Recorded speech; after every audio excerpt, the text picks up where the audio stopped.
Uya na ang programang madulot sa inyo ng kapreskon sa mga oras na ini. Preskong boses na paghahalipat sa USA. Live! Mga tugang, ipig-uurgulyong ihatod sa inyo ang programang BICOL-USA. Natatampukan kang mga orole-ulay kan buhay Bicol asin buhay Amerika. Siring man, pagtratar ni mahalagang tema.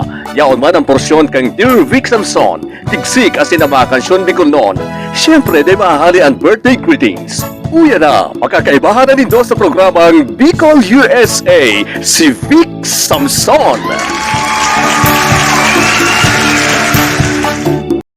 BICOL-USA, madanawag digdi sa Farm Radio, DWVS, 96.3 Bombon, as in Farm Radio, 107.7 Libmanan, kada aldaw na Lunes, alas 3 hasta alas 4 nin hapon.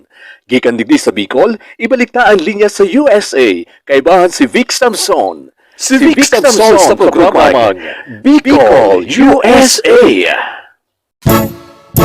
Dadawag nindo ang programang BICOL-USA. Panooning story kan buhay Bicol asin buhay Amerika. Hasta sa otro simana, naunggundiwat ang programang ini kaibahan si Vic Samson. BICOL-USA.